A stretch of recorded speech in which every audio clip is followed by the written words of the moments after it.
MetaMiner 5 is very easy to deploy and install. The first thing we're going to do is go to the infolytic.com website and click on the downloads link. Once we're there, you'll notice that there's a link that says Windows Bundle Client Server. After clicking that link, you'll have then downloaded a file to your disk that looks something like this. Now I'm going to go and double click that file. Once I do that, you'll see that it's starting the installation. And in just another moment, the actual wizard will begin, at which time we can click on Next, accept the license agreement, and then find a location on our disk where we can install MetaMiner. In some cases, you may want to install this in an application drive designated perhaps as D or E. In my situation here, I'm going to simply install it to the C drive. Because this is a standalone installation, I'm going to install both the server and client on my machine. If you were installing this in a more corporate style infrastructure, you may want to consider installing MetaMiner server onto a standalone machine where other clients can then connect to that server in a typical client server fashion. After clicking Next, you'll see that all the files are now starting to deploy themselves to our drive. Once that's finished, you'll see that we now have the option to start the MetaMiner administrator. You'll also notice here that if you don't already have a license key, you can choose to have one sent to you now.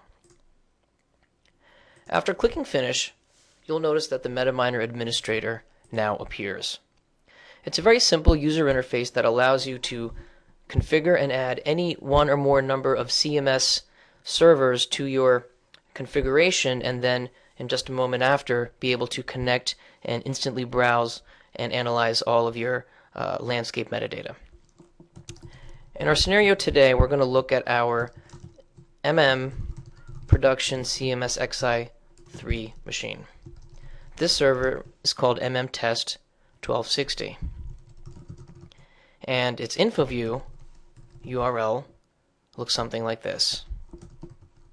Now we're going to go ahead and type in the credentials of an administrator level user for this CMS.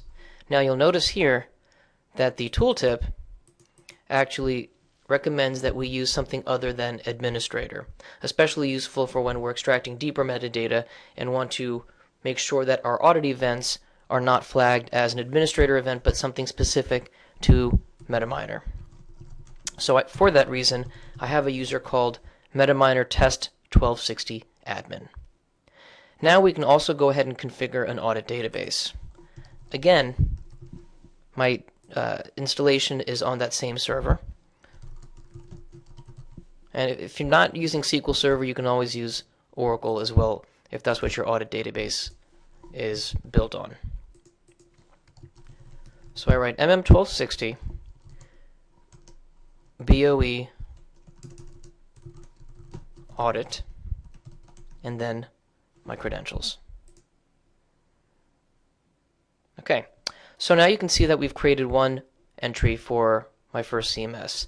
At this stage, I can actually deploy any number of CMS entries in this screen. So if I have a BI4 production box, I can go ahead and type that here.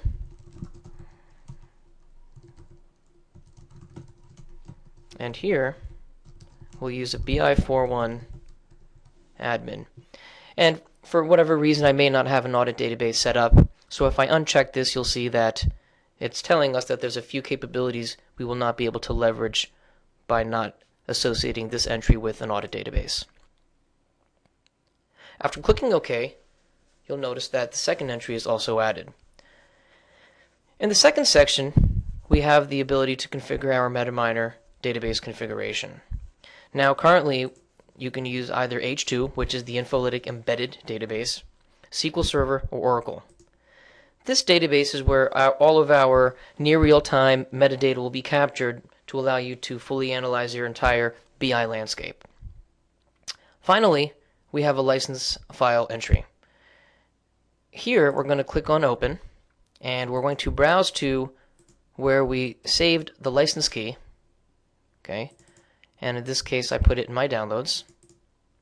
And now you'll notice that the screen is now activated, and you can see that we're running Community Edition with 45 days left. Now, if you are running Community Edition, there is no expiration, and it's perpetual use software for you to use at any time. Now I click on Start Server, and at this point MetaMiner is actually going ahead and mining through all of your different CMSs. Well, in the case of Community Edition, you can only use one CMS at a time, but if you do have the professional or enterprise versions, then you can look at any number of CMS repositories simultaneously. At this point, I can go ahead and quit the admin UI and navigate to Infolytic MetaMiner and select the client. Now, the client is mostly where you'll be performing most of your work, performing queries against the MetaMiner database, understanding more information about instances, schedules, runtimes, users, ownership, etc. So here we've got an auto discovery capability where it already detects the MetaMiner server. Now, if this wasn't there, in cases where you may have a corporate firewall, you can simply key in the location where you installed MetaMiner server, click Get CMS List, and here you'll notice that I have my server already listed there. So once I click on Apply, you'll notice that in just less than a second, my entire CMS is displayed before me. Very easy to read and navigate. So here, for example, we might type sales, and in just less than a millisecond, we can see all of the entries within our CMS where anything with the word sales occurs. So already you can see the tremendous amount of value that you can get from using something like this.